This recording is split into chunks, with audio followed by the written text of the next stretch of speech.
So hi guys, welcome to the channel. I am Simrat Sahni और आज मैं आपको पढ़ाऊंगी क्लास 11th हिस्ट्री का chapter 1 writing and city life. तो ऑल द 11th स्टूडेंट्स जिनके पास ह्यूमैनिटीज है, जल्दी से मेरे चैनल को कर दो सब्सक्राइब, क्योंकि मैं आपको पढ़ा रही हूँ हमारी क्लास 11th की history from the chapter 1 once again. तो ये चैप्टर है या कोई भी चैप्टर होगा ना हिस्ट्री का, सभी के नोट्स आप यहाँ पे देख सकते हो। मेरे हैंड रिटन नोट्स मैंने क्रिएट कर दिया। आई नो गाइस, ह्यूमैनिटीज के स्टूडेंट्स के लिए सबसे इंपॉर्टेंट रहते हैं नोट्स। हमें नोट्स बनाने में इतना टाइम लग जाता है कि एनसीईआरटी पढ़े नोट्स बनाए, तुम्हें नोट्स नहीं बनानी है। नोट्स मैं तुम्हें फ्री में प्रोवाइड कर रही हूँ। ये देखो, इस टाइप के नोट्स है, हैंड रिटन क्लियर, और वो मेरी इंस्टाग्राम आईडी से आपको मिल जाएंगे, जिसका लिंक ये रहा। तो नोट्स आपको यहाँ से मिल जाएंगे और चैप्टर में आपको यहाँ पढ़ा रही हूँ। दूसरी बात अब रहती है इंपॉर्टेंट क्वेश्चन, कि पेपर में तो क्वेश्चन आएंगे, नोट्स तो नहीं आएंगे। एमसीक्यू शॉर्ट लॉन्ग वो कहाँ से पढ़ेंगे हम? उसके लिए ये देखो, ये है मेरा सेकंड चैनल जो मैंने सिर्फ ह्यूमैनिटीज़ के बच्चों के लिए स्टार्ट करा है, कि मैं उन्हें क्वेश्चन आंसर्स और लाइव क्लासेस दे पाऊँ। इसे जाके सब्सक्राइब कर लो। 12th तक आपको यहाँ पे सारे इंपॉर्टेंट क्वेश्चन मिलने वाले हैं। So go and subscribe to this channel. यहाँ हम चैप्टर पढ़ेंगे और क्वेश्चन आंसर्स करेंगे अपने ह्यूमैनिटीज़ वाले चैनल पे। तो ये हो गया इंट्रोडक्शन इस वीडियो का। अब हम अपने चैप्टर के ऊपर अटैक करते हैं। तो क्या पढ़ने वाले हैं आज हम पढ़ेंगे मेसोपोटामिया सिविलाइजेशन के बारे में। ठीक है, अब मेसोपोटामिया कहाँ है? आपने इराक नाम की कंट्री के बारे में सुना होगा। तो वही जो कंट्री इराक है, वो बहुत पुराने ज़माने में वहाँ पे मेसोपोटामिया हुआ करता था। जैसे कि हमारे इंडिया के अंदर हड़प्पन सिविलाइजेशन थी, मेसोपोटामियन सिविलाइजेशन थी इराक के अंदर। और इजिप्ट में कौन सी थी? Egyptian civilisation. तो ये इजिप्ट हो गई, हड़प्पा हो गई, और हमारी ये हो गई मेसोपोटामिया। ये हज़ारों साल पहले की हम बात कर रहे हैं कि हज़ारों साल पहले लोग कैसे रहते थे। अब इस चैप्टर का नाम क्या है? राइटिंग, यानी कि लिखना, एंड सिटी लाइफ। तो आज हम पढ़ेंगे कि हज़ारों सालों पहले, ये जो तुम इतना लिखते हो ना, नोट्स बनाते हो, चैटिंग करते हो, हर चीज़ जो तुम लिखते हो कॉपी बना के, उसकी शुरुआत कहाँ से होती है? ऐसा कहा जाता है कि ये मेसोपोटामिया के लोगों ने लिखना शुरू करा था। और सिटी लाइफ मतलब शहर। और दूसरी बात ये कही जाती है कि ये जो शहर होते हैं आजकल हमारे यहाँ बढ़िया बढ़िया, ये शहरों का कल्चर भी सबसे पहले कहाँ शुरू हुआ था? इसी मेसोपोटामिया के अंदर। So let's begin our chapter now. समझ में आ गया? तो मेसोपोटामिया आज के समय पर रिपब्लिक ऑफ इराक है। जो मेसोपोटामिया वो क्या है? वो इराक ही है। और ये वो जगह है जो 2 वर्ड्स से मिल के इसका नाम आया है। जैसे कि मेसोस मतलब ग्रीक में होता है मिडिल, और पोटामोस मतलब ग्रीक में होता है रिवर। तो मेसोपोटामिया का मीनिंग क्या है? जल्दी कमेंट सेक्शन ओपन करो और हर बच्चे ने कहना है। मेसोपोटामिया का ग्रीक वर्ड से ये डिराइव हुआ है। इसका मतलब होता है बिटवीन 2 रिवर्स, 2 रिवर के बीच का शहर। अब भाई कौन सी 2 रिवर है? तो उन दोनों रिवर्स का नाम है टिग्रिस और दूसरे का नाम है यूफ्रेट्स। तो 2 नदियाँ बहती हैं यहाँ पे। ठीक है, एक है टिग्रिस नदी, एक है यूफ्रेट्स नदी, और इन दोनों नदियों के बीच में बसा है हमारा ये शहर, देश, सिविलाइजेशन, जो भी आप कहना चाहो। वैसे सिविलाइजेशन है पूरी, जिसको हमने नाम दिया मेसोपोटामिया। ठीक है, ये देश लर्न कर लिया। अब जब हमने यहाँ पे खुदाई करी तो हमें इसके बहुत फीचर्स पता चले, इसकी शहरी कल्चर के बारे में, इनकी राइटिंग के बारे में, इनकी लिटरेचर के बारे में, इनके मैथमेटिक्स और एस्ट्रोनॉमी के बारे में। एंड यही सब हम पढ़ने वाले हैं इस चैप्टर में। चलो अब हम आगे बढ़ते हैं कि ये जो मेसोपोटामिया है, यहाँ पे बड़े बड़े किंगडम्स हुआ करते थे, मतलब राज्य हुआ करते थे, राजा हुआ करते थे यहाँ पे। तो जो किंगडम सबसे पहले यहाँ पे इस्टेब्लिश हुआ था, वो हुआ था साउथ पार्ट ऑफ मेसोपोटामिया में। ये रहा देखो मेसोपोटामिया का मैप। ठीक है, तो ये टिग्रिस बह रही है, ठीक है, इधर यूफ्रेट्स बह रही है, और ये पूरा मेसोपोटामिया चलता हुआ रहा है। यहाँ पर दिख रहा है सुमेरियंस लिखा है। ये है सुमेर किंगडम। ऐसा कहा जाता है कि ये हमारे one of the earliest kingdom में से एक है, कि सुमेर किंगडम है ये। यहाँ पे जो है रूल किसका चलता था? सुमेर रूलर्स का। और दूसरा आप देखो यहाँ अकड़, सुमेर के ही पास में, आपको मैं इस फोटो में दिखाती हूँ, नेक्स्ट फोटो में। यहाँ पे ये है हमारा अकेडियन किंगडम। अकड़ यहाँ दिख रहा है, अकड़। तो यहाँ नीचे हुआ सुमेर, ये हुआ अकड़। ये 2 इसके जो है क्या थे? ये 2 इसके किंगडम्स हुआ करते थे। ठीक है, तो south part of the Mesopotamia was called Sumer and अकड़। इसके 2 काफ़ी फेमस शहर थे ये। आफ्टर 2000 BCE, अब 2000 BCE के बाद क्या हुआ? एक नया शहर यहाँ डेवलप होता है, जिसका नाम था बेबीलोन। ठीक है, तो इसलिए इस जगह का नाम पड़ गया बेबीलोनिया, और ये सदर्न रीजन का सबसे फेमस रीजन बन जाता है। कौन सा? बेबीलोनिया। ठीक है जी। देन जब हम 1100 BCE पे आते हैं, तब यहाँ पे एक और जगह बहुत फेमस हो जाती है नॉर्थ पोर्शन के अंदर थोड़ी, जिसके नाम रखा गया असीरिया। तो आपको 3-4 जगहें याद रखनी है अपने इस चैप्टर के अंदर। सबसे पहले राजा लोग कौन थे? सबसे पहले थे ये सुमेर किंगडम वाले। सुमेर वालों के साथ में कौन से थे? ये अकड़ वाले। उसके बाद ये बेबीलोन फेमस हो गया और हमने नाम रख दिया इसका बेबीलोनिया। और बेबीलोनिया के टाइम पीरियड के बाद जो है असीरियन किंगडम, जो थोड़ा नॉर्थ वाले इलाके में है, ये तो साउथ में है ना, ये बहुत ज़्यादा फेमस हो जाता है। अब समझ में आ गया? इन्हीं के बारे में हम पढ़ेंगे, कभी हम सुमेर के रूलर के बारे में पढ़ेंगे, कभी अकड़ के, तो कभी असीरियन रूलर्स के बारे में इस चैप्टर में हम पढ़ने वाले हैं। ठीक है जी, चलो अब आती है हमारी next topic, language of the Mesopotamia. अब मेसोपोटामिया के लोग क्या बोला करते थे, कौन सी भाषा बोला करते थे, लेट्स सी। तो first known language of Mesopotamia है सुमेरियन। पहली लैंग्वेज जो यहाँ पे थी उसका नाम क्या है? जैसे सुमेर राजा का नाम है तो लैंग्वेज का नाम क्या था? सुमेरियन। एंड ये जो है language, it was replace by Akkadian around 2400 BCE। 2400 BCE में इस लैंग्वेज को रिप्लेस कर दिया गया था बाय अकेडियन। ठीक है जी। एंड ये बहुत समय तक चली। ये जो अकेडियन भाषा थी ना, ये अलेक्जेंडर के टाइम तक यहाँ पे बोली जाती थी। वो अलेक्जेंडर जो सिकंदर है ना, उसके टाइम तक यही लैंग्वेज का यूज़ होता था। देन फ्रॉम 1400 BCE, 1400 BCE में यहाँ पे अरामिक भाषा जो है, जो आज के ज़माने की हिब्रू से काफ़ी मिलती जुलती होती है, हिब्रू वो है जो इजराइल में बोली जाती है, वो लैंग्वेज यहाँ पे बोलनी शुरू हो जाती है। ठीक है जी। और इराक के भी कुछ इलाकों में अभी भी हिब्रू बोली जाती है। ठीक है, तो अब आपको लर्न करना है, पहली लैंग्वेज हुई सुमेरियन, दूसरी लैंग्वेज हुई अकेडियन, उसके बाद 1400 BC के बाद यहाँ अरामिक स्टार्ट हो जाती है। अब अगर आपको कन्फ्यूजन है दीदी BCE क्या है, हमने तो BC पढ़ा है, बिफोर क्राइस्ट, तो कोई चिंता करने की ज़रूरत नहीं है, ये BCE बिफोर क्राइस्ट BC ही है। जैसे आपको याद होगा कि हम 6-7 में अपनी नंबर लाइन पढ़ते थे, टाइम लाइन पढ़ते थे, जहाँ पे हम ये रखते थे पॉइंट किसका, हमारा बर्थ ऑफ क्राइस्ट का, कि जीसस क्राइस्ट का जन्म जो है वो हो चुका है। इससे आगे का समय एनो डोमिनी, गॉड के बाद, और इससे पहले का समय बिफोर क्राइस्ट, कि जीसस क्राइस्ट से पहले का समय। तो यही जो टाइम लाइन है इसको ही हम कहते हैं BCE। समझ में आ रहा है? BCE कौन सा टाइम पीरियड है? बिफोर क्राइस्ट का टाइम पीरियड को हम BCE कहते हैं। अब क्या चल रहा है? अब चल रहा है AD मतलब क्या हुआ? अब चल रहा है CE, यानी कि अभी क्या चल रहा है? 2026 CE या फिर आपको 2026 AD। अब इस टाइमलाइन में एक चीज़ हमें और देखनी होती है। अब मैं कह रही हूँ 2026 और मैंने कहा 2050, तो फ्यूचर क्या है? आगे का ज़माना कौन सा है? 2050 आगे का है ना। मैंने यहाँ लिखा 2070 इस साइड पे नंबर लाइन के, तो 2070 क्या है? बहुत आगे का ज़माना। बट इस लाइन में ऐसा नहीं होता। जब आप BC या BCE की तरफ जाते हो, तब आप जितना यहाँ पे नंबर इंक्रीज़ करोगे, जैसे मैंने यहाँ लिख दिया 11,000 BCE, मतलब आप ये और पुराने ज़माने में जा रहे हो। मैंने लिखा 7,000 BCE, मतलब ये थोड़ा नया है उससे। मैंने यहाँ पे लिखा 2400 BCE, मतलब ये पुराना है। और जो है अगर यहाँ लिखो 1400 BCE, तो ये नया हो जाएगा। अगर हम आज के ज़माने में देखेंगे तो आप कहोगे भाई ये फ्यूचर है, नहीं, बट इस वाली नंबर लाइन में ये पास्ट है और ये थोड़ा उससे आगे का टाइम पीरियड है। समझ गए BCE CE? ये जब समझोगे तभी पूरी हिस्ट्री को आप समझ पाओगे। तो मैंने आपको ये अभी बता दिया है। ठीक है जी, चलो तभी मैंने आपको कहा है जब आप मुझसे पढ़ोगे तो आपको हिस्ट्री बोरिंग नहीं लगेगी। बोरिंग कब लगती है? जब चीज़ें समझ नहीं आती। अब समझ में भी आ रहा है ना। हमारे यहाँ पे ना ये राइटिंग एंड सिटी लाइफ वाले चैप्टर में हमें बताया कि ये जो ये जगह थी, यहाँ पे भाई कौन जाके आर्कियोलॉजी कर रहा था, कौन जाके यहाँ पे खुदाइयाँ कर रहे थे? तो भाई ब्रिटिशर्स का बहुत इंटरेस्ट होता था, ये हर जगह जाके खुदाई करते थे कि हम पता लगाएं कहीं हमारा पास तो नहीं है यहाँ पे। तो एक बारी क्या हुआ, 1840s में यहाँ पे बहुत ज़्यादा खुदाई होनी शुरू हुई, यहाँ के 2 शहरों में, उरुक और मरी के अंदर। बाद में दिखाऊंगी उरुक और मरी कहाँ पे है। ठीक है, अब इन्होंने क्यों आर्कियोलॉजी करी थी वो मैं आपको बाद में बताती हूँ। बट जब यहाँ पे खुदाई हुई तो यहाँ से हमें बहुत सारी मेसोपोटामिया की बिल्डिंग्स निकली, कुछ ऐसे ऐसे देखने वाले स्टैचूज़ निकले, ऑर्नामेंट्स निकले, टूल्स निकले, सील्स निकली। तो लोगों को पता चला इस ज़मीन के नीचे कुछ है। अब ब्रिटिशर्स ने ऐसा इसलिए करा था, वाई? एग्जाम में क्वेश्चन आएगा कि क्यों यूरोपियंस के लिए या ब्रिटिशर्स के लिए ये सुमेर, अकड़ किंगडम या मेसोपोटामिया बहुत ज़रूरी था। क्यों इनका ये ट्रस्ट इराक के अंदर आ रहा था? इराक ही तो था ये प्रेजेंट डे, क्यों वो ये ट्रस्ट ले रहे थे? तो देखो यहाँ पे जो है हमें बता रखा है, जो बुक ऑफ जेनेसिस है उसके ओल्ड टेस्टामेंट के अंदर, ठीक है, बाइबल की बात हो रही है यहाँ कहीं ना कहीं, शिमार नाम की एक जगह का जो है जिक्र हो रखा है।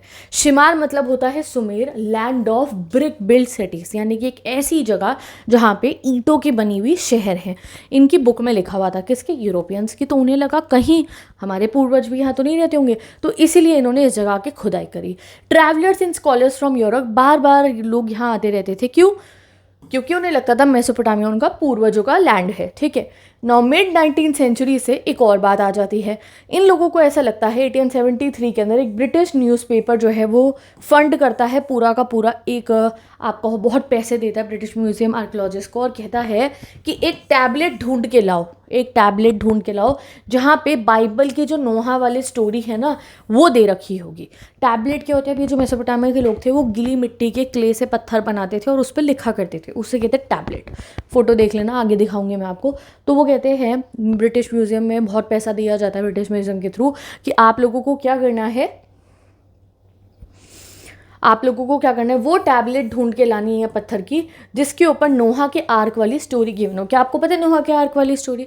तो नोहा के आर्क की स्टोरी हमें बताई जाती है कि जब दुनिया ख़त्म होने वाली थी, हर कल्चर में होता है, हमारे हिंदुज़म में भी है, ज़्यादातर हर कल्चर में ये स्टोरी है हमारे यहाँ पे, कि जब भगवान जी को दुनिया ख़त्म करनी थी तो उन्होंने नोहा को कहा था कि आप क्या करो, एक आर्क यानी कि एक शिप बनाओ और इस पर हर जानवरों के 2-2 जोड़े आपको लेके जाने हैं, जिससे कि और ग्रेन्स रखने हैं कुछ, जिससे जब दुनिया ख़त्म हो जाएगी तो आप नई दुनिया शुरू करोगे। ये है नोहा के आर्क की स्टोरी।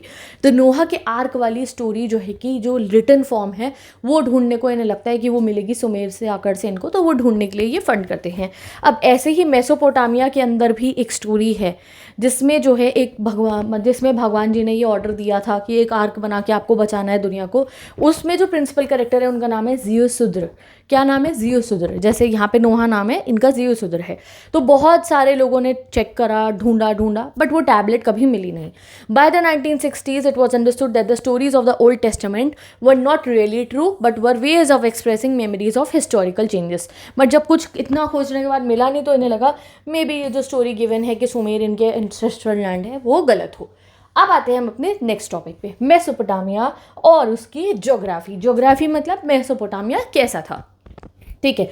तो मेसोपोटामिया का जो नॉर्थ ईस्ट रीजन था, भाई ये रट्टा मारना है, बिल्कुल लर्न कर लो, एग्जाम में क्वेश्चन आएगा। मेसोपोटामिया का जो नॉर्थ ईस्ट रीजन था वहाँ पे ग्रीन प्लांट्स थे, ट्री कवर्ड माउंटेन रेंजेस थी, अच्छी अच्छी नदियाँ थी, वाइल्ड फ्लावर्स थे और रेनफॉल भी अच्छी खासी होती थी। इसलिए यहाँ पे बहुत पुराने ज़माने में ही एग्रीकल्चर शुरू हो गया था। 7000 BCE से 6000 BCE कहा जाता है कि यहाँ पे एग्रीकल्चर होता था। देन अगर हम बात करें नॉर्थ ईस्ट कौन सा हुआ, नॉर्थ ईस्ट हुआ ये वाला इलाका, ये रीजन, ये हुआ नॉर्थ ईस्ट रीजन, ठीक है जी। अब हम बात करते हैं बेसिकली हमारा दूसरा नॉर्थ की। अगर हम बात करें तो यहाँ पे एक अपलैंड था जिसको हम कहते थे स्टेपी, यानी कि माउंटेन जिसके जो स्टेप्स डली होते हैं ना उन्हें कहते हैं हम स्टेपी। यहाँ पे क्या होता था, एनिमल हर्डिंग, लोग अपने पास एनिमल्स को रेयर करते थे। इससे क्या होता था, उनको काफ़ी अच्छा लाइवलीहुड मिल जाता था रैदर देन एग्रीकल्चर, क्योंकि ये पहाड़ी इलाके हैं तो यहाँ पे वो लोग अपनी जो है खेती तो ज़्यादा अच्छी नहीं कर सकते थे, तो ये शीप वूल वगैरह और उनका भेड़े पालना ये वाला काम ये लोग ज़्यादा करते थे। और जब विंटर बहुत ज़्यादा हो जाती थी तो ये लोग क्या करते थे, ये नीचे उतर के आ जाते थे उन एरियाज़ के अंदर जहाँ पे घास होती थी, क्योंकि ऊपर तो बर्फ़ पड़ जाती थी या ठंड हो जाती थी बहुत ज़्यादा। तो नॉर्थ में रहते थे एनिमल हर्टर्स। अब बात करते हैं ईस्ट की। ईस्ट क्या हुआ, जहाँ पे टिग्रिस रिवर बह रही है, ईस्ट का इलाका। East tributaries of the tigris होती थी और जो है ईरान के माउंटेन्स में ये जगह जाती थी ईस्ट वाली। और अगर साउथ की बात करो, ये है हमारा मेन, आप कह सकते हो कि डेजर्ट, ऐसा सोचा जाता है ना कि भाई डेजर्ट में क्या खेती होगी, ये साउथ में थी डेजर्ट, और इसी डेजर्ट के अंदर ये लोग खेती किया करते थे। वो कैसे होती थी यही हम इस चैप्टर में पढ़ने वाले हैं। तो ये देखो, ये मैप हमारे को पूरा बात बता रहा है कि कैसी थी इनकी प्रॉपर वो। तो ये रहा नॉर्थ के अंदर क्या थे, स्टेपी माउंटेन्स थे, ठीक है जी। ये रहा हमारा इनका डेजर्ट एरिया साउथ का, और यहाँ पे एग्रीकल्चर हुआ करता था। ये सुमेर किंगडम जो मैंने कहा, उरुक, बेबीलोन, ये सुमेर किंगडम, ये अकड़, ये सब एरियाज़ में एग्रीकल्चर कैसे हो गया, ये तो डेजर्ट है। अभी समझाऊंगी डेजर्ट में एग्रीकल्चर इन लोगों ने कैसे करा था। चलो आगे बढ़ते हैं अब हम।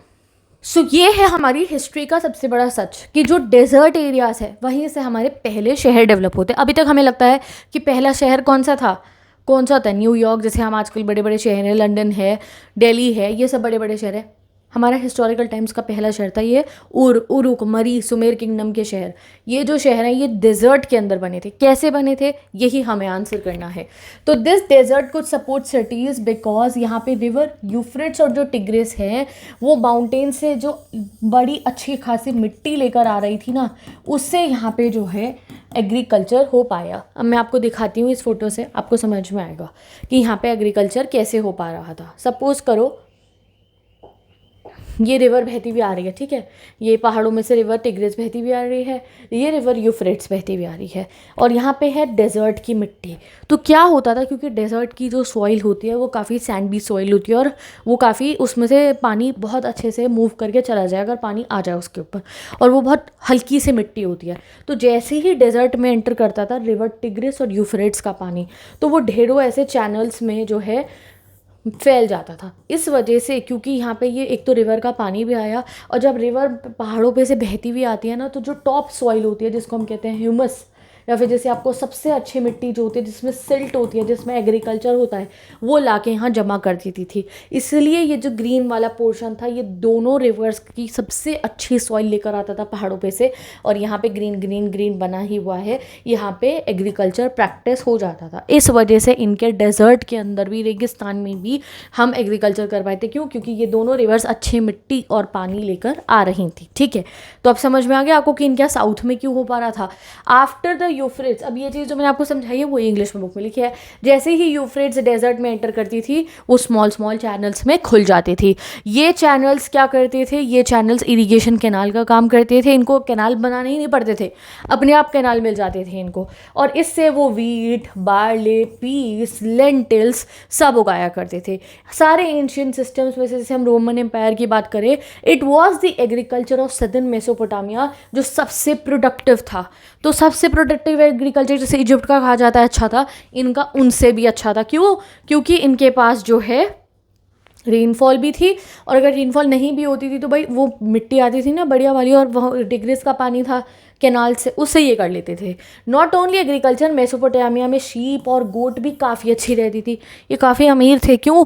क्योंकि नॉर्थ में जो पहाड़ थे ना, वहाँ पे शीप और गोट, वो गाय भैंस जो होती है वो छोटी छोटी घास खा के वो भी काफ़ी अच्छे रेयरिंग उनकी हो जाती थी। और नॉर्थ ईस्टर्न प्लेन्स के अंदर और माउंटेन स्लेब्स के अंदर जो है रिवर और फ्लड्स की वजह से अच्छी मिट्टी थी, वहाँ भी एग्रीकल्चर हो जाता था काफ़ी काफ़ी जगहों पे।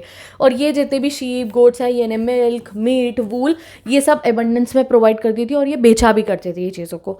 फ़िश भी अवेलेबल थी इनके पास, इसलिए भाई रिवर है तो फ़िश तो होगी ही। और डेट, क्योंकि डेजर्ट है तो भाई खजूर के पेड़ भी इनके पास थे जो फ्रूट्स इन्हें देते थे समर में। तो ऐसा अच्छा खासा सिस्टम ऑफ एग्रीकल्चर मेसोपोटामिया में चलता था। देखो दिख रहा है ना कि डेजर्ट में फार्मिंग हो रही है। ये आई अच्छी से, ये देखो ये कैनाल्स होते हैं, ये है रिवर के कैनाल। कैनाल इन्होंने बना रखे थे कि पानी उठा के नहीं लाना है, पानी यहीं से यहीं में इन्होंने पानी से अपनी एग्रीकल्चर करना शुरू कर दिया है। ठीक है, समझ गए। चलो अब अगले पॉइंट पे चलते हैं। मेसोपोटामिया की सिविलाइजेशन एंड ब्रॉन्ज एज, ये शॉर्ट एक स्टैंजा दे रखा है बुक में, ये वो है। तो अर्लीस्ट मेसोपोटामियन अगर हम कल्चर की बात करें तो वो 3000 BCE तक जाता है। ब्रॉन्ज क्या है? अलॉय है कॉपर और टिन का, और ब्रॉन्ज के मेटल जो है कि यूज़ करके ये लोग काफ़ी चीज़ें बनाते थे। ब्रॉन्ज को ये लोग वेपन बनाने में भी यूज़ किया करते थे। ठीक है, ये बस इतना ही पढ़ना। बातें हैं नेक्स्ट टॉपिक पे अपने, the significance of urbanism. Urbanism मतलब शहर बनने की सिग्निफिकेंस क्या थी। ये रियल फोटो है, मतलब एक एनिमेटेड फोटो जो रियलिटी में ऐसे ही दिखता था उस ज़माने में। इनके शहर क्यों बने ऐसे शहर इनके, चलो बढ़ते हैं। तो cities and towns are not just people with large population. शहर मतलब यही नहीं था कि लार्ज पॉपुलेशन के लोग रहते थे, नहीं, यहाँ पे इकोनॉमी भी डेवलप होती थी। जैसे गाँव में तो बस एग्रीकल्चर ही हो रहा है ना, अनाज उग रहा है, शहर में ऐसा नहीं होता है। फूड प्रोडक्शन के अलावा भी शहर में बहुत कुछ होता है, जैसे कि ट्रेड होता है, बिजनेस, बाज़ार होते हैं, मैन्युफैक्चर होता है। जैसे गांव में तो गेहूँ निकल गया, गेहूँ से आटा शहर में बन रहा था।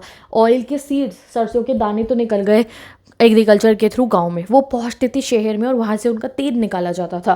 तो सर्विसेज होती थी, जैसे कि बार्बर हो गया या फिर आपको टीचर हो गया, अलग अलग सर्विसेज जो है वो भी शहर में होती थी। तो सिटी पीपल जो है इसीलिए सेल्फ सफिशिएंट नहीं थे, क्योंकि उन्हें दूसरों पे डिपेंडेंट रहना पड़ता था बहुत सारी चीज़ों के लिए। जैसे कि मैं कह रही हूँ, एग्जाम्पल आपको नेक्स्ट टॉपिक से पता चलेगा। ये देखो, ये रहा topic, division of labour in urban life. जब आप शहर में रहते हो ना और आपको बहुत सारी चीज़ें चाहिए तो आप बाकी लोगों पे डिपेंडेंट हो। जैसे आपको एग्जांपल दे रखा है, एक स्टोन की सील का कारवा है। सील क्या होती है? अब देखो ये लोग ना सील्स बनाया करते थे। मैं आगे एक फ़ोटो में से तुम्हें दिखा देती हूँ कि सील कैसी दिखती है। इसका बहुत काम होता है, पुराने ज़माने में ये बहुत काम में आती थी।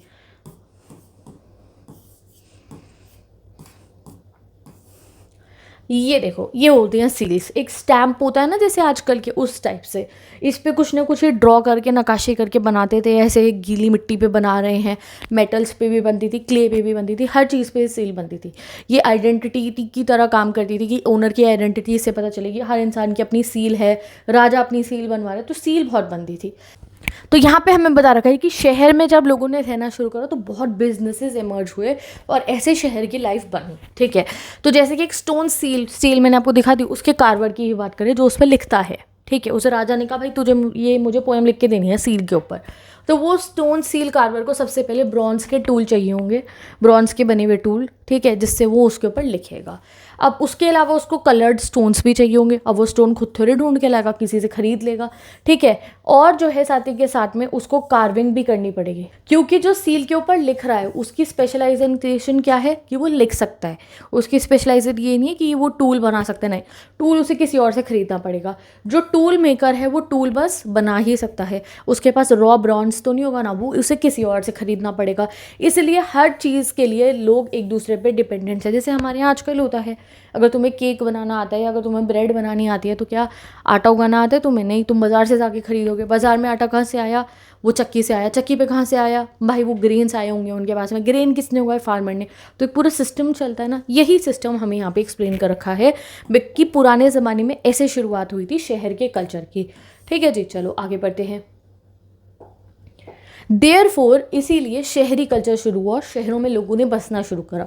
उसी शहर के अंदर कार्वर है स्टोन का, उसी शहर में ब्रॉन्ज बनाने वाला भी बैठा है, ब्रॉन्ज के टूल बनाने वाला भी बैठा है, सब आसपास में है, एक दूसरे से वो इंटरेक्ट करके अपनी चीज़ों को जो है अपने पास तक लेकर आ सकते हैं, ठीक है। Social organisation within the cities हमारा नेक्स्ट टॉपिक। तो इसीलिए शहरों के अंदर फंक्शन करने के लिए हमारे को एक प्रॉपर सोशल ऑर्गेनाइजेशन चाहिए होता है। शहरों के अंदर हमें डिफरेंट रॉ मटेरियल चाहिए होता है, जैसे फ्यूल, मेटल, स्टोन्स, वुड, जो डिफरेंट प्लेसेस से एक शहर में लेकर आए जाते हैं। जैसे मैंने कहा ये शहर ए है, अब यहाँ पे बहुत सारे लोग रहते हैं, ठीक है। अब यहाँ पे लोगों को मेटल भी चाहिए, स्टोन भी चाहिए, वुड भी चाहिए, फ्यूल भी चाहिए। तो बोला कार्ट्स का यूज़ करके, बोट का यूज़ करके ये शहर में ये सारा सामान पहुँचा दिया करते थे। Therefore organise trade and storage were essential. तो इसलिए शहरों के अंदर एक और चीज़ ज़रूरी हो गई कि एक तो यहाँ बिजनेस होता था, दूसरा स्टोरेज सेंटर्स, कि यहाँ पे इनको क्या बनाने पड़ेंगे? बड़े बड़े तहखाने बनाने पड़ेंगे जहाँ चीज़ों को स्टोर करके रखा जाए। Village supplied grain and other food items to the city. तो अनाज कहाँ से आता था? विलेज से आता था। Food also had to be stored and distributed to people. उस फूड को भी स्टोर करना पड़ता था शहर के अंदर और लोगों में बांटना होता था। Different activities had to be coordinated so that craftsmans receive the material they needed. और बाकी एक्टिविटीज़ को भी कोऑर्डिनेट करना होता था। सम पीपल गेव कमांड, और इस वजह से कुछ लोग कमांडर्स बनते थे, कुछ लोग उसको ओबे करते थे। Urban economies required the keeping of written records and administration and trade. तो इसीलिए शहरों के अंदर जैसे आजकल गवर्नमेंट का सिस्टम होता है ना कि कुछ एम्प्लॉयज़ है गवर्नमेंट के, या फिर एक ऑर्गेनाइजेशन आप देखोगे तो कुछ ऑफिसर्स होते हैं और कुछ नीचे लोग होते हैं, लेबरर्स, जो काम कर रहे होते हैं, बात मान रहे होते हैं। लेकिन ये सबकी शुरुआत यहाँ से हुई थी। जब शहर बने, लोगों को नई नई चीज़ों की ज़रूरत बनी, तो कुछ लोग ऑफिसर्स बने, कुछ लोग कमांडर्स बने और कुछ लोग ओबेयर्स बने। और उसी दिन से लिखने की भी हमें ज़रूरत पड़ी। जो लिखते हो ना आजकल आप, सबसे पहले लिखने की ज़रूरत क्यों पड़ी थी? अब ये नेक्स्ट टॉपिक में हमें ये बताया जाएगा कि एक्चुअली में लिखने की ज़रूरत ही क्या थी। तो आगे हमारा नेक्स्ट टॉपिक कौन सा? हमारा movement of good into the cities. Topic में हमें बताया गया है कि जो मेसोपोटामिया है वहाँ पे फूड रिसोर्सेज बहुत ज़्यादा अच्छे थे। मेसोपोटामिया की सबसे बड़ी ताकत क्या है कि उनका एग्रीकल्चर अच्छा था। सदर्न मेसोपोटामिया में पर स्टोन्स नहीं थे अच्छी क्वालिटी के, मेटल्स भी नहीं होते थे, और इनकी जो वुड थी वो किसकी थी? खजूर के पेड़ों की, जो बेकार थी उस पर्पज से, यानी कि अगर उन्हें बोर्ड बनानी है तो वो बेकार थी। तो इसलिए मेसोपोटामिया के लोग अपना टेक्सटाइल यानी कि कपड़े और अपने एग्रीकल्चर यानी कि अपना अनाज बेचा करते थे, और उसके बदले में wood, copper, tin, silver, gold, shell, stones ये खरीदा करते थे। These goods were imported from Turkey, Iran and across the Gulf. तो अगर तुम्हें लग रहा है ये इंटरनेशनल ट्रेड आज से हो रहा है कि तुम बाकी देशों से चीज़ें इंपोर्ट करा रहे हो, नहीं, ये पता नहीं कितने सालों, हज़ारों सालों से हो रहा है कि बाहर के देशों से चीज़ें खरीदी जाती थी। तो regular trade required social organisation, और ट्रेडिंग कोई आसान काम तो है नहीं, तो इसीलिए सोशल ऑर्गेनाइजेशन की ज़रूरत होती थी उस ज़माने में भी। नेक्स्ट किसकी ज़रूरत होती थी शहरों के अंदर? ट्रांसपोर्ट की। अब जब ये लोग खरीद रहे हैं दूसरे देशों से चीज़ें, तो इन्हें ट्रांसपोर्ट भी तो चाहिए। तो इनके पास वाटर ट्रांसपोर्ट भी था, जिसको ये रिवर कैनाल में चलाया करते थे। और यूफ्रेट्स और टिग्रिस रिवर दोनों ही वर्ल्ड ट्रेड रूट पे बहुत इंपॉर्टेंट जगह पे है, तो इसलिए इन लोगों के तो मज़े थे कि इनके पास वाटर रूट का चैनल था, ठीक है जी। तभी तो इन जगहों पे शहर डेवलप हो पाए कि एग्रीकल्चर भी कर रहे हैं, ट्रेड भी कर पा रहे हैं, and that's is the reason कि हम मेसोपोटामिया की सिविलाइजेशन को इतना ज़्यादा इम्पॉर्टेंट मानते हैं, ठीक है। अब आगे बढ़ते हैं हम नेक्स्ट टॉपिक अपना, development of writing. As I told you कि ये वो शहर है जहाँ पे डेवलपमेंट हुआ था राइटिंग का, लिखना ही इन्होंने शुरू करा है, वरना आज शायद तुम नोट्स ना बना रहे होते अपने। तो बात आती है कि इन्होंने, इनकी राइटिंग जो होती थी, ये जो लिखते थे, ये कैसे लिखते थे। तो राइटिंग इज़ अ फॉर्मल और या फिर verbal way of communication. Writing क्या है, एक दूसरे से बातचीत करने का एक जरिया है। ये स्पोकन साउंड्स को दिखाता है थ्रू विजिबल साइंस, ठीक है। फर्स्ट मेसोपोटामियन टैबलेट जो हमें मिली है वो मिली है 3200 BCE की। कब की मिली है, 3200 BCE की। इसमें पिक्चर लाइक साइंस और नंबर्स हमें मिले, जैसे कि ये है वो टैबलेट, देखो आप, जहाँ पे ऑक्स के लिए ये फोटो मिली है, ग्रीन फिश के लिए ये सिंबल बना है, और नंबर ऑफ बोट्स के लिए ये सिंबल बना है। देखो यहाँ लिखा है, अकाउंट कर रखा है, जैसे बिल बनाते हैं ना, जैसे मम्मी लिख के देंगे तुम्हें 1 किलो दूध ले आओ, 4 किलो कुछ और ले आओ, समथिंग लाइक दैट। तो ये एक अकाउंट कर रखा है। बोट कितनी दी हुई है, 1 2 3 4 5, शायद यहाँ लिखा है बोट 5 है। ग्रेन्स दिखा रखे हैं, देखो कुछ फिश बना रखी है, और ये ऑक्स दे रखी है, देखो शायद 2 ऑक्स हों, जो भी है ये तो हम नहीं समझ सकते हैं, आर्कोलॉजिस्ट समझेंगे। एक ऐसा हमारे को ये टैबलेट मिला है जिस पे ये लिखा हुआ है। ये लोग ऐसे रिकॉर्ड करते थे, जैसे आपके पापा अगर बिजनेसमैन है तो वो बिल बुक बनाते होंगे और बिल्स बनाते हैं ना, ये बिल है एक टाइप का। ये पहली टैबलेट हमें यहाँ पे मिली है, ठीक है। अराउंड 500 लिस्ट ऑफ गुड्स हमें मिले, जैसे यहाँ पे ये देख रहे हो ना आप, हमें इनके मंदिरों के अंदर से ये सब मिले हैं। These records belong to the temples of Uruk, जो उरुक सिटी है वहाँ के टेम्पल से हमें ये मिले हैं। और यहीं से कहीं ना कहीं आप कह सकते हो कि यहाँ से राइटिंग, लिखने का सिस्टम शुरू हुआ था। तो अगर आपसे कभी भी पूछा जाए राइटिंग सिस्टम कहाँ से शुरू हुआ था, उरुक सिटी से हुआ था, मेसोपोटामिया से हुआ था। अब ये लिखते कैसे थे, तो मेसोपोटामिया लोग लिखा करते थे क्ले की टैबलेट के ऊपर। क्ले की टैबलेट कैसी होती है, ये होती है क्ले की टैबलेट। एक गीली मिट्टी लेते थे ये, और उसके ऊपर लकड़ी होती है रीड नाम की, ठीक है, एक पेड़ की लकड़ी होती है वो, उसको ये जो है क्या करते थे, उसको ये शार्प कर लेते थे, एंड देन ये जो है साइंस लिखा करते थे। इनकी ये साइन लैंग्वेज थी, जैसे ये इनके साइंस है। अब इनके जो साइंस होते थे क्यूनिफॉर्म होते थे। क्यूनिफॉर्म एक शेप होती है जो क्या होती है, जो एक साइड से नुकीली होती है और 2 साइड से नुकीली नहीं होती है। जैसे वेज शेप, आपको जैसे हील्स होती है ना हमारी वेज शेप की, काइंड ऑफ लाइक दैट। तो ये टैबलेट्स को क्या होता था कि गीली मिट्टी पे लिख देते थे स्क्राइब। जो लोग उस ज़माने में पढ़े लिखे होते थे उन्हें क्या कहते थे, उन्हें कहते थे स्क्राइब। तो उन्हें ऐसे लिख दिया करते थे, ठीक है, और फिर उसे धूप में सुखा देते थे, और फिर वो तुम्हारी कॉपी बन गई। तो समझ में आ रहा है अभी तक ये हमने क्या क्या पढ़ लिया। हमने पढ़ा ये किंगडम कैसे शुरू हुए, ठीक है, फिर हमने पढ़ा इनका एग्रीकल्चर अच्छा था, नॉर्थ में क्या था, साउथ में क्या था। अब हम इनके शहरों पे आ गए हैं कि इनके शहरों में लोग रहा करते थे, और इनके शहरों में लोग बहुत बिजनेस और ट्रेड करते थे। इसी बिजनेस और ट्रेड की वजह से इन्हें लिखने की ज़रूरत पड़ी। तब ये चैप्टर का नाम है राइटिंग एंड सिटी लाइफ, कि लिखने की शुरुआत किस लिए हुई, बिल बनाने के लिए, ठीक है। अब इन टैबलेट्स को धूप में सुखाया जाता था। हर ट्रांजैक्शन के लिए सेपरेट टैबलेट होती थी। भाई जो चीज़ जो खरीदना है उसको अलग बिल ही तो पकड़ाओगे। तो इसीलिए हमारे को हज़ारों टैबलेट मिली है मेसोपोटामिया की खुदाई में से। अब जैसे आपको याद होगा, मैंने आपको कहा था कि इनकी लैंग्वेज बदल गई थी। पहले सुमेरियन बोलते थे, फिर अकेडियन बोलना शुरू करा इन्होंने। तो उसी तरीके से इन लोगों की रिटन फॉर्मेट भी थोड़ा थोड़ा बदला था। Around 2600 BCE writing became cuneiform. मैंने कहा ना क्यूनिफॉर्म फोन्ट्स, ये ऐसे कीलो जैसे नुकीले फोन्ट्स हो गए थे। Language was Sumerian only. अब किस लिए यूज़ होता था, रिकॉर्ड कीपिंग के लिए, बिल बनाने के लिए होता था। डिक्शनरीज बनाते थे ये, लैंड ट्रांसफर्स बनाते। लैंड ट्रांसफर मतलब जैसे तुमने कोई ज़मीन खरीदी तो रजिस्ट्री कराते हो ना, रजिस्ट्रीज के लिए यूज होते थे। और भैया किंग ने अगर कुछ भी करा है ना, किंग ने अगर आपको एक दीवार भी बना दिया ना शहर की, तो वो कहेगा भाई मैं उसके ऊपर अपना पोयम लिख दूँ, और लोगों को ऐसा इतिहास में याद रहना चाहिए। तो किंग जो भी कुछ कराते थे, कोई नया लॉ बनाया है, उसकी भी टैबलेट बनती थी। After 2400 BCE Akkadian gradually replace Sumerian. आपको याद है ना, इनकी लैंग्वेज चेंज हो गई थी, अकेडियन शुरू हो गई थी सुमेरियन से। तो cuneiform in the Akkadian language remained in use until 1st century CE, यानी कि 1st सेंचुरी तक ये लैंग्वेज यूज़ होती थी क्यूनिफोरम वाली अकेडियन। तो देखो आप कि इनकी राइटिंग एंड जो सिस्टम था वो कितने सालों तक चला। अब सिस्टम ऑफ राइटिंग की अगर हम बात करें तो ये जो क्यूनिफॉर्म वर्ड है ये 2 वर्ड से निकला है, लैटिन वर्ड से। क्यूनिस मतलब वेज और फॉर्मा मतलब शेप, यानी कि वेज शेप लेटर्स। इनके लेटर्स ऐसे लगते थे जैसे कीले जड़ रखे हों। A cuneiform sign represented a syllable not a single letter. एक पूरे सिलाइबल को दिखाता था। जैसे मैंने कहा ना ऑक्स, तो ऑक्स के लिए पूरा एक अक्षर नहीं है कि ओ अलग है और एक्स अलग है, एक पूरा सिंबल बना दिया इन्होंने जिसका मतलब है ऑक्स। मेसोपोटामियन स्क्राइब्स को इतने सारे साइंस लर्न करने होते थे। ये लोग हैं स्क्राइब्स, देखो ये पढ़े लिखे लोग होते थे, इन्हें लिखना आता था, तो इन्हें हज़ारों साइंस लर्न करने होते थे। जैसे मैंने कहा ये फ़िश है, ठीक है, तो ये फ़िश का साइन हो गया, ठीक है। ये साइन हो गया घर का, ठीक है, कि घर दिखाना है। पेड़ दिखाना है तो ये पेड़ का साइन हो गया। तो रैदर देन कि उन्हें ये प एक ही मारना ड़ ऐसे ये पूरी ऐसे राइटिंग हो गई, ये नहीं होता था। इनके अल्फ़ाबेट्स नहीं थे, हर चीज़ का एक साइन हुआ करता, तो कितनी ही साइन इन्हें लर्न करने होते थे। तो Mesopotamian scribes had to learn 100 of जो है हमारे साइंस। इसलिए इनको लिखना भी होता था काफ़ी मुश्किल, क्योंकि वेट क्ले पे लिखना होता था। अगर क्ले सूख गई तो फिर थोड़ी लिख पाओगे उसके ऊपर। इसलिए जो राइटिंग होता था काफ़ी स्किल्ड क्राफ्ट था, काफ़ी अच्छे खासे स्किल्ड लोग ही ये कर पाते थे, और काफ़ी इंटेलेक्चुअल अचीवमेंट मानी जाती थी उस समय में। अगर किसी को लिखना आया करता था तो काफ़ी गर्व की बात होती थी।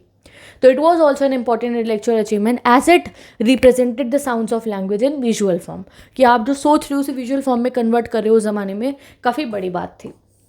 अब कितने लोग पढ़े लिखे होते थे? तो very few मेसोपोटामियंस could read and right, तो बहुत कम ही पढ़े लिखे होते थे क्योंकि इतना मुश्किल था ना। तो इसीलिए स्क्राइब्स को तो आता ही था, बट जो है बहुत लोगों को नहीं आता था। पर अगर कोई राजा ऐसा होता था ना जिसे पढ़ना लिखना आता था, तो वो अपनी बहुत ही बड़ाइयाँ करता था और ज़रूर लिखवा दिया करता था कि भाई मैं पढ़ा लिखा हूँ। एंड हमें इनके पढ़ने लिखने के तरीके से कुछ हमें टैबलेट्स मिले, उससे पता चला है कि ये काफ़ी फॉर्मली और रिस्पेक्टफुली लोगों से बात किया करते थे, ठीक है जी। If a king could read it was mentioned in his inscriptions. Writing generally reflected the spoken language, बोलने का तरीका दिखाता था। जैसे आजकल आप मैसेज लैंग्वेज अपने दोस्त को लिखते हैं, एंड यू विल से क्या कर रहा है, तो तुम्हारी लैंग्वेज पता चलेगा। और अगर तुमने दूसरे भाई क्या कर रहा है, तो तुम्हारा फ़र्क पता चल रहा है ना कि आप कैसे बात कर रहे हो। तो जो ये लिखते थे उससे हमें उनके बोलने का तरीका भी पता चला है। Official letters were aloud to the king, यानी कि जो भी लेटर लिखे जाते थे ऑफिसेस के अंदर वो किंग के नेम में लिखे जाते थे। और Mesopotamian poems were memorise taught and passed on from one generation to another. अब इनके यहाँ पे जितनी भी इनकी पोएम्स होती थी ना उन्हें लिखा जाता था और हर जनरेशन को वो पढ़ाया और लर्न कराया जाता था, ठीक है। अब यूजेस ऑफ राइटिंग क्या थे, मेजर यूज़ क्या था इनकी राइटिंग का? तो भाई ऐसा कहा जाता है कि जो एनमेरकर नाम के इनके एक राजा थे, उन्होंने ही राइटिंग डेवलप करी, उन्हीं की वजह से राइटिंग आई और उन्होंने ही इसका यूज़ को बढ़ाया था, ठीक है। चलो अब एक एग्जाम्पल दे रखा है हमारे को जिससे हमें ये राइटिंग, सिटी लाइफ और ट्रेड का कनेक्शन दिखाए कि लिखने की ज़रूरत क्यों पड़ी, बिजनेस कैसे शुरू हुआ एंड ऑल दैट। तो एनमेरकर कौन थे? One of the earliest rulers of Uruk city के, यानी कि सुमेर किंगडम के सबसे शुरुआती राजाओं में से एक थे। कौन? हमारे एनमेरकर। ये वो थे जिन्होंने पहली बार ट्रेड करा था सुमेर में। ट्रेड मतलब क्या होता है? बिजनेस करा था, कि अगर आपके पास कोई चीज़ नहीं है तो आप वो सामने वाले से खरीद लो कुछ देकर। ये काम किसने करा था? ये सबसे पहले एनमेरकर ने करा था। क्या हुआ था उनको ना, क्या चाहिए था उनको? लैपिस लाजुली नाम का एक ब्लू कलर का बहुत सुंदर पत्थर होता है, वो चाहिए था भगवान जी की मूर्ति बनाने के लिए। अब वो तो इनके यहाँ मिलता नहीं था, वो मिलता था अराटा नाम की एक जगह के अंदर। तो इसलिए उन्होंने अपने मैसेंजर को भेजा अराटा, ठीक है। और अराटा इनके यहाँ से बहुत दूर था, काफ़ी सारी माउंटेन रेंजेस पार करके उनको जाना होता था, ठीक है। तो ये मैसेंजर जब वहाँ अराटा के राजा के पास पहुँचा तो वो बता ही नहीं पाया कि उसे क्या चाहिए, समझा नहीं पाया, ठीक है जी। तो फिर वो वापस आया एनमेरकर से पूछने। एनमेरकर ने उन्हें बताया कि वहाँ जाओ और बोलो मुझे लैपिस लाजुली चाहिए और मैं बदले में कुछ तुम्हें दे सकता हूँ, जैसे गेहूँ दूंगा, ये दूंगा, वो दूंगा। तो मुझसे जाके बोलो अराटा के राजा को। फिर गया वो मैसेंजर, बट रास्ते में जाते जाते वो भूल गया और उसने गलत बात बताई। ऐसी स्टोरी है ये।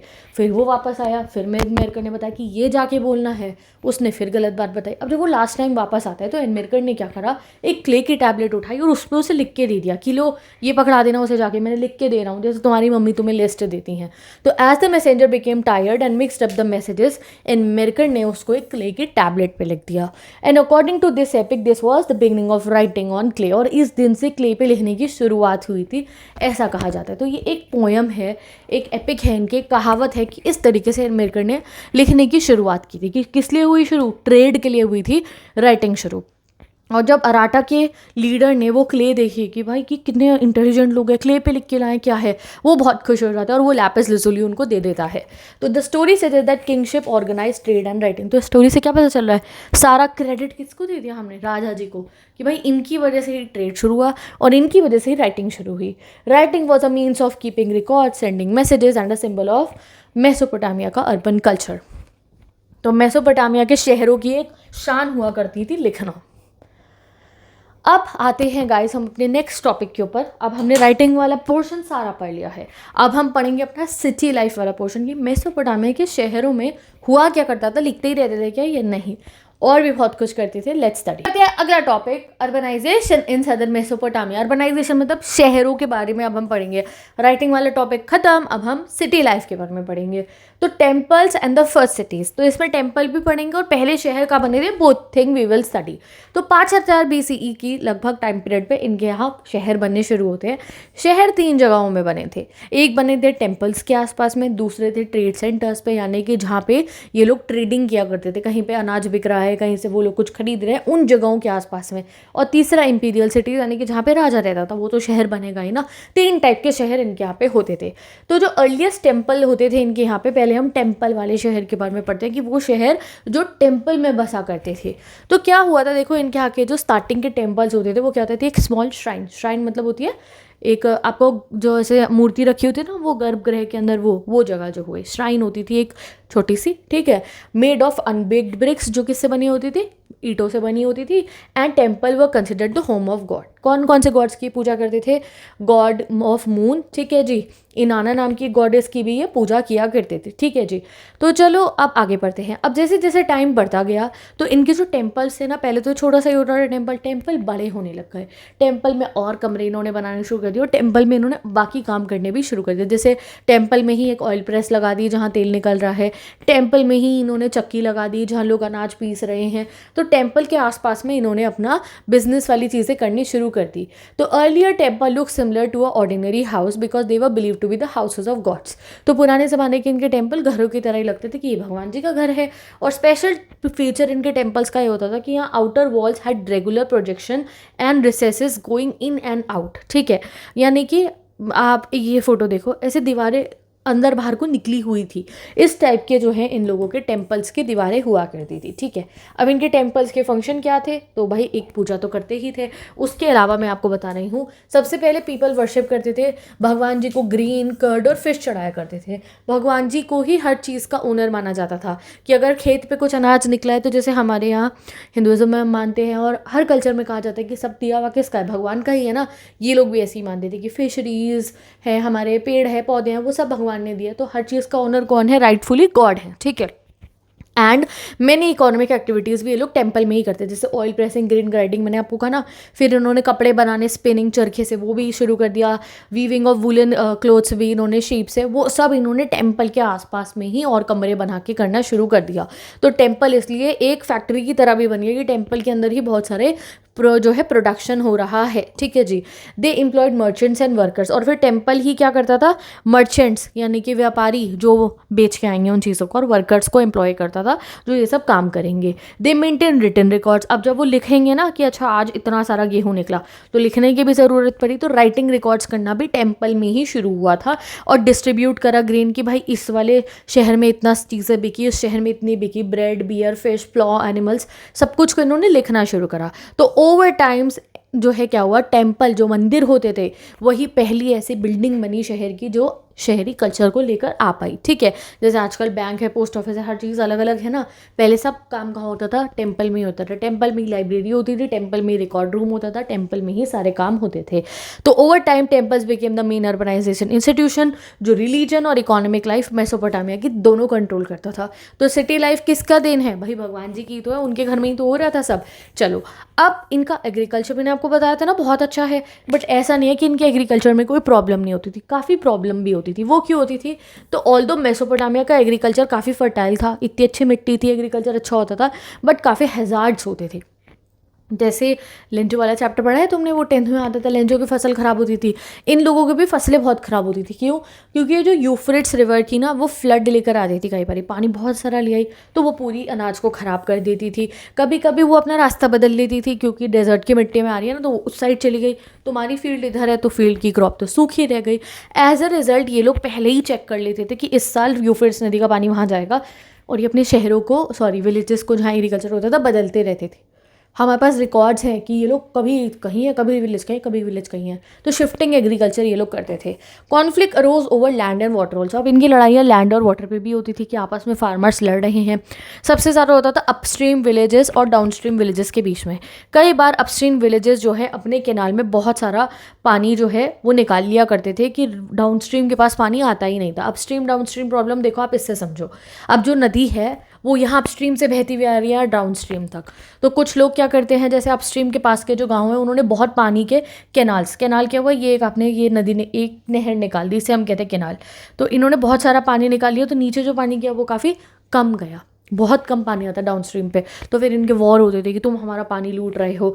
आजकल भी देशों में वॉर होते हैं इस चीज़ को लेकर, तो इसलिए कॉन्टीन्यूस वॉरफेयर चलता रहता था बिकॉज ऑफ द वाटर को लेकर। ठीक है जी, तो ये प्रॉब्लम रहती थी। कई बार ये लोग पता है क्या करते थे, जान पूछ के है नदी के बीच में मिट्टी इकट्ठी कर देते थे कि नीचे वाले लोगों को पानी ना मिले, ये सब काम भी करते थे, तो इसलिए इनके यहाँ वॉर बहुत होता था। अब इनके यहाँ पे ना चीफ्स हुआ करते थे। चीफ कौन होते हैं? वो जिनको लड़ना आता है, ठीक है, जो हथियार चला सकते हैं। तो चीफ की अपनी आर्मी वो बनाता था फार्मर्स के साथ में, और वो जो है दूसरे विलेज पर अटैक करता था। अब जो विलेज हार जाता था उसके यहाँ से ये लूट की चीज़ें भी ले आते थे और आपस में बांट लिया करते थे।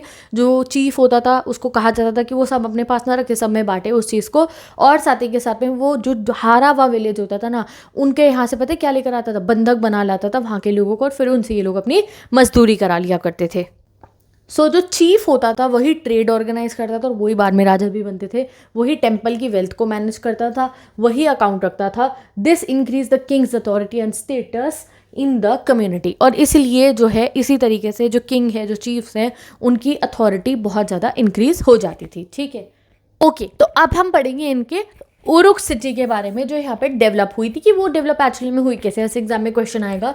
तो इनके जितने भी लीडर्स होते थे ना, यानी कि राजा हो गए, लीडर्स, चीफ्स हो गए, वो विलेजर्स को कहते थे कि आप लोग जो है ना आस पास में ही जो है रहो, ठीक है, जिससे कि जैसे ही उन्हें किसी पर अटैक करना हो तो मिलिट्री सपोर्ट के लिए फार्मर जो है वो आ जाए।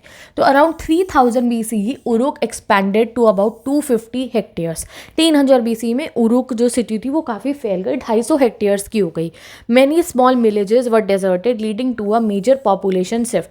अब लोगों ने क्या करा, विलेज को छोड़ के वहाँ उरुक सिटी के पास में ही रहना शुरू कर दिया। Uruk had an early defensive wall. Uruk में क्या था, इन्होंने डिफेंसिव वॉल बना रखी थी, यानी कि किला बंद कर रखा था कि कोई उरुक सिटी के ऊपर हमला ना कर पाए। It remained occupied from 4200 BCE to 400 CE। इतने सालों तक उरुक सिटी में लोग रहा करते थे। By 2800 BCE Uruk had an expanded about 400 hectare. 400 hectare का हो गया था उरुक, कब? 2800 BC में। तो ये डेटिंग इवेंट्स हमें लर्न करने होंगे। नाउ अब बात करते हैं लेबर की, क्योंकि ये लोग अलग अलग चीज़ें बनाते रहते थे ना, तो ये लेबर कहाँ से लाते थे? तो लेबर लाने की टेक्निक मैंने आपको बताई है, हारे हुए लोगों से बंदी बना के लाते थे। तो जितने भी वॉर कैप्टिव्स होते थे, वॉर में लूटे गए लोग, लोकल पीपल, वो टेम्पल के लिए और रूलर के लिए काम करते थे। Worker were paid in ration. Salary कैसे मिलती थी लोगों को? सिक्के नहीं मिलते थे, ग्रेन क्लॉथ ऑयल मिलता था। और 3000 BCE में इन्होंने ब्रॉन्ज टूल को भी यूज़ करना शुरू कर दिया।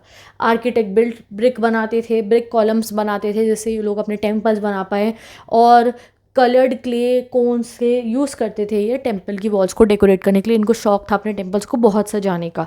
Sculpture were made from imported stone, जैसे लेपिस lazuli मंगाया गया था, अलग अलग पत्थर ये मंगाते थे बाहर के देशों से स्कल्पचर्स बनाने के लिए, भगवान जी की मूर्ति और भी चीज़ें।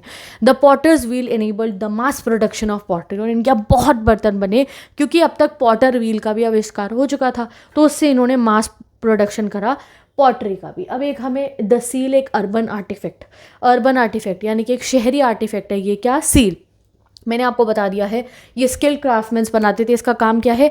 इसमें ओनर का नाम, गॉड का नाम, ऑफिशियल पोजीशन, और इनका यूज़ क्या होता था?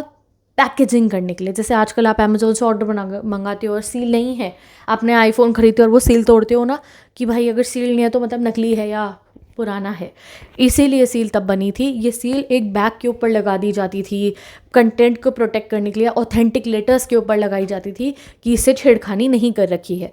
तो ये सिटी ड्वेलर्स की आइडेंटिटी का एक मार्क होता था, जैसे हमारा सिग्नेचर होता है ना, हर इंसान की सील होती थी तब।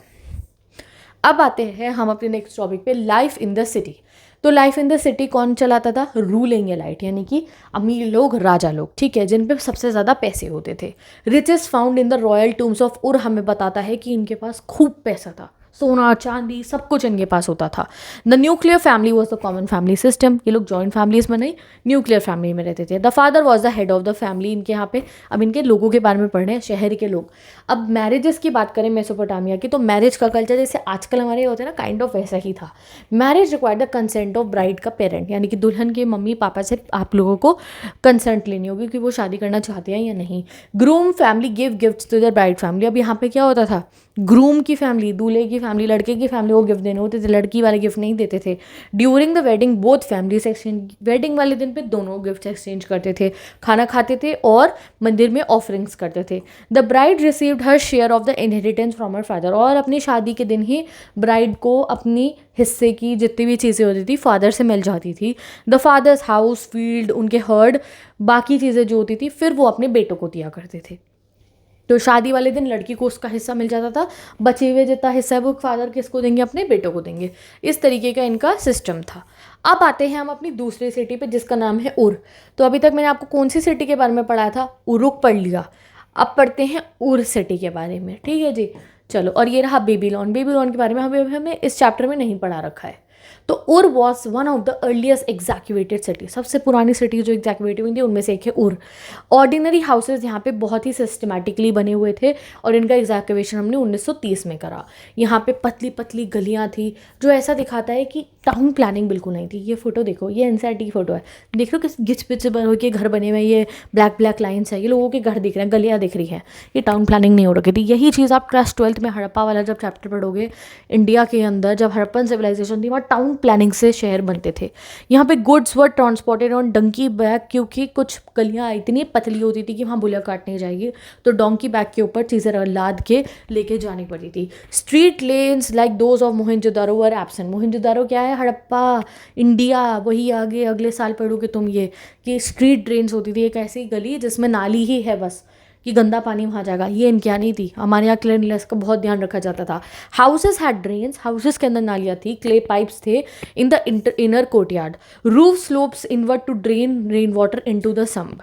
अब इनके यहाँ पे रूफ्स क्या होते थे? जो छत होती थी घर की, वो घर के अंदर ही जाती थी, जिससे कि वो सारा पानी कलेक्ट होकर पाइप से नाली में चले जाएगा। People threw household refuse into the street, raising the street level over time. अब लोग कभी कभी क्या करते थे, घर से सारा गंदा पानी कूड़ा सब स्ट्रीट पे ही फेंक देते थे, इससे स्ट्रीट ढेर बन के ऐसे ऊपर हो जाता था। Houses had courtyard that provided light and privacy. Houses के अंदर आंगन कोर्टयार्ड जरूर होता था जहाँ धूप आती थी, प्राइवेसी मिलती थी लोगों को। Omen tablets mention about superstitions related to house. अब हमें ना कुछ टैबलेट्स मिले इनके यहाँ पे, जैसे हमें पता चला ये लोग थोड़े सुपरस्टिशियस भी थे, ठीक है, जिसमें मैं आपको बताती हूँ क्या था सुपरस्टिशन। एक वेट अ सेकंड। हाउसेस को लेके इनके दो सुपरस्टिशन हमें बता रखे हैं। पहला ये लोग कहते थे कि अगर आपका रेस थ्रेशोल्ड होगा, थ्रेशोल्ड होता है मतलब घर के बाहर जो प्लेटफॉर्म होता है, अगर वो ऊंचा होगा तो आपके घर में अच्छी वेल्थ आएगी, आप अमीर टाइप होगे। दूसरा कि अगर आपके घर का जो दरवाज़ा है उसके सामने कोई घर नहीं है तो वो लकी माना जाता था। एंड थर्ड इनका सुपरस्टिशन था अगर घर का मेन डोर जो है वो अगर बाहर की तरफ खुलता है तो लेडीज़ जो होती हैं घर की वो डोमिनेंट रहेगी, और अंदर खुलता है तो मेन जो है वो डोमिनेंट रहेंगे।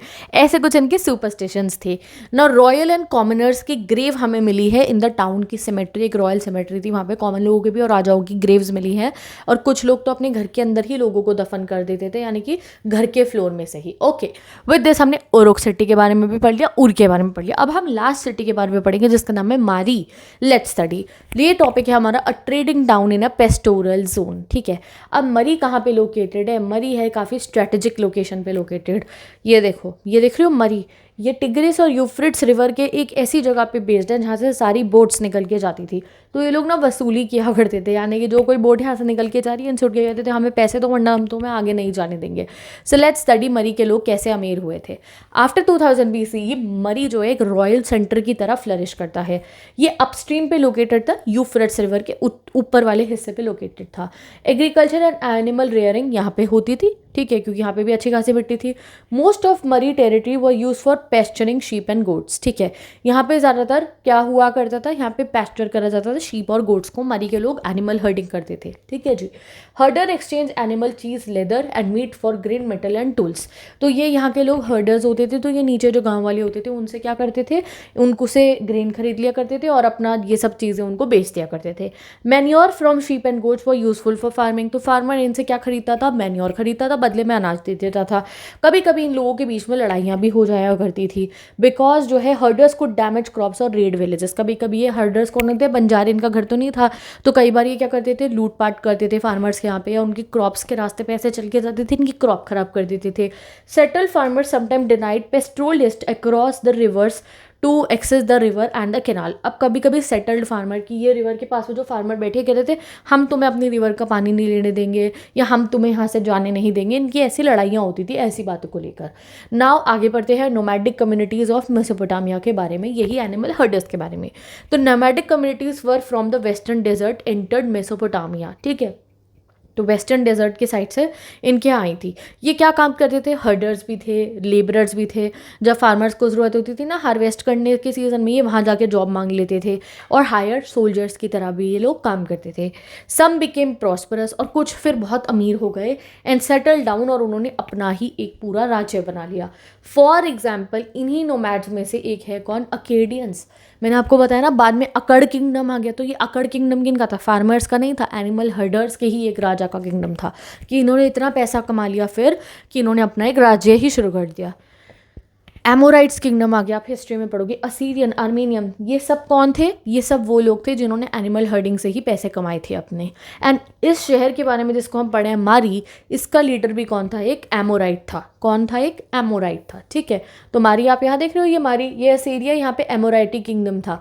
तो मारी का लीडर कौन था, एमोरिटी था, ठीक है जी। चलो आगे बढ़ते हैं अब हम। तो they worship both Mesopotamian gods and Dagan god also. तो ये मेसोपोटामिया के भगवान की भी पूजा करते थे और डेगन गॉड्स की, क्योंकि ये इलाके में क्या थे, पहाड़, तो पहाड़ी इलाके के जो इनके देवता थे उनके भी ये पूजा करते थे। Mesopotamian civilization was open to different people culture, and जो है मेसोपोटामिया की सिविलाइजेशन में ये नहीं कि एक ही कल्चर के लोग, एक ही रिलीजन के, सब अलग अलग टाइप के लोग रहते थे, ठीक है जी। चलो आगे बढ़ते हैं अब हम इस शहर के बारे में जो हमारी मारी सिटी है। अब मारी सिटी के किंग इतने अमीर कैसे हो गए, चलो पढ़ते हैं। तो king of Mari kept a close watch on herders to prevent raids. तो वो किंग ऑफ मारी का क्या काम होता था, उसका काम ये होता था कि उसके शहर के जो हर्डर्स हैं वो उन पे ध्यान रखेगा कि वो दूसरी जगहों पे जाके लूटपाट ना मचाए। Fire signal between herder camps were suspected to indicate planned attack. अब ये हर्डर्स क्या करते थे, ये फायर सिग्नल देते थे आपस में अटैक करने के लिए। Mari was located on the Euphrates river and became a major trade centre. अब मारी के जो किंग्स थे उन पे पैसे कहाँ से आता था, मैंने आपको बताया ये यूफ्रेट रिवर पे रहते थे और ये वसूली करते थे। जब भी ये यूफ्रेट रिवर की एक ऐसी स्ट्रेटेजिक लोकेशन पे थे, जो बोट थी इनके यहाँ से निकल के जाएगी, उस बोट में अगर वुड है, कॉपर है, टिन है, ऑयल है, वाइन है, तो ये कहते थे अगर यहाँ से निकल के जाओगे तो कुछ हिस्सा हमें दो। तो boat stopped at Mari for inspection and tax collection. Official charge about 1/10 of the value of the goods as a tax. तो 1/10 of the value of good आपको एज अ टैक्स देनी पड़ेगी। Barley was transported in grain boats, barley जाता था, copper भी लेकर आया जाता था यहाँ अलाशिया से यानी कि साइप्रस से, टिन भी यहाँ पे लाया जाता था, ब्रॉन्ज भी यहाँ पे लाया जाता था। ऑल्दो मारी was not military strong, it was highly prosperous because of trade. तो ये जो मारी सिटी है इनके पास मिलिट्री कोई नहीं थी बढ़िया, भाई इनकी लोकेशन बढ़िया थी ना, यहाँ से जो बोट जा रही है उससे ये अपना टैक्स वसूलते थे। ठीक है जी, समझ में आ गया मारी के बारे में। चलो अब हम आगे बढ़ते हैं। अब हमारा चैप्टर ना बिल्कुल खत्म होने वाला है, लास्ट के 2 टॉपिक बचे, बट फिर भी जैसे मैंने आपको कहा कि मैं एक एक ना लाइन पढ़ाती हूँ बुक की, तो आप यहाँ देख सकते हो। द पैलेस ऑफ मारी किंग ऑफ जिल्मरिम का, किंग जिल्मरिम जो थे ना उनका पैलेस है ये, उसकी फ़ोटोज़ आपको दे रखी हैं कि ये देखो ये उनकी किचन है, ठीक है, ये उनकी बाथरूम है, ठीक है। और ये उनकी पेंटिंग्स है वॉल पे उनके महल की, और ये महल का क्या है, वर्कशॉप्स है, और बहुत फोटोज़ और भी हैं। कोर्टयार्ड है ये उनके महल का, ये उनके महल के स्क्राइब की जगह है जो वो टैबलेट्स बनाएंगे बैठ के। ये उनका आउटर कोर्ट है, ये ऑडियंस हॉल है, ये थ्रोन रूम है जहाँ राजगद्दी है, और ये इनर कोर्ट है। अब ये क्यों, हमें कैसे पता चला ये फ़ोटोज़? तो एक बारी इस बड़े से पैलेस के अंदर बहुत कुछ होता था, यहाँ राजा रहते थे और अपने लोगों के साथ यहाँ बिजनेस भी करते थे। तो यहाँ पे सीरिया के किंग गए थे और उन्होंने यहाँ पे, ये स्पेशली वो इनका ये महल देखने आए थे, तो उन्होंने वहाँ पे एक रिकॉर्ड बनाया और उससे हमें रिवील हुआ कि ये लोग बहुत सारा खाना खाया करते थे इकट्ठे बैठ के। यहाँ आपको लिखा है फिश, मीट, फ्रूट, बियर, राजा अपने लोगों के साथ बैठ के खाया करते थे कोर्टयार्ड में। और जो है इससे हमें पता चल रहा है कि ये जो पैलेस था इसकी एंट्रेंस जो थी वो नॉर्थ में थी, एंड ओपन कोर्टयार्ड्स थे जो मैंने आपको फोटो में दिखाए, और किंग फॉरनर्स से जो है अपने इनर कोर्टयार्ड में मिलते थे, यानी कि जो इनर कोर्ट है उनकी, और रूम है वॉल पेंटिंग्स का जिसको विजिटर्स देखते थे। तो इतना सुंदर पैलेस इन्होंने बना रखा था, मतलब ये जो मरी के राजा थे ये काफ़ी अमीर थे।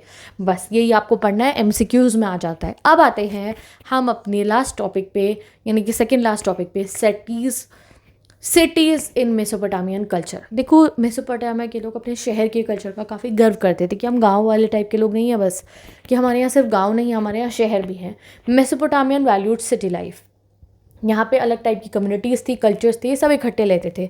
Destroyed cities were remembered in poetry, और अगर इनकी कोई सिटी अगर ख़राब हो जाती थी, नष्ट हो जाती थी, तो ये कोशिश करते थे कि ये पोएम लिख के उसका याद रखे। फॉर एग्जाम्पल एक एपिक है गिलगमेश की, जो उनकी प्राइड दिखाता है मेसोपोटामिया की सिटीज़ के अंदर। गिलगमेश कौन थे? गिलगमेश थे गिलगमेश रूलर थे उरुक शहर के। उरुक सिटी के बारे में पढ़ा ना, तो उसके रूलर कौन थे? गिलगमेश। अब एक बार क्या हुआ था, इन्होंने सोचा था कि मैं इमॉर्टल होऊंगा, कि मुझे अमर होना है।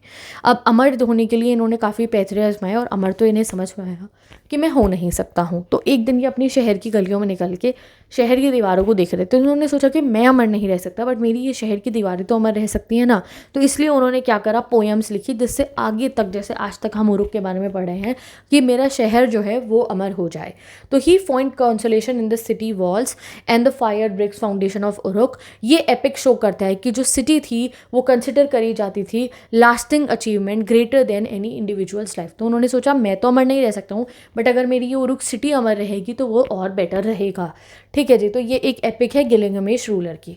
अब आते हैं हम अपने लास्ट टॉपिक पे, लेगेसी ऑफ राइटिंग। पता है ये मेसोपोटामिया, ये जो टाइम देखते हो तुम, ये जो महीने हैं, ये जो एस्ट्रोलॉजी है, काफ़ी चीज़ें अगर हम अपने इंडियन कल्चर की देखें, वी नो दैट कहाँ से शुरुआत हुई है, बट जो अभी हमारे पर रिटन में हम वो पढ़ रहे हैं। ठीक है, कि अब हम डिबेट तो नहीं कर सकते ना क्या चीज़ कहाँ से शुरू हुई, बट बहुत सारी चीज़ें जो आज के समय पर हम यूज़ करते हैं वो कहा जाता है कि उसकी शुरुआत कहाँ से हुई है, ये मेसोपोटामिया से हुई है।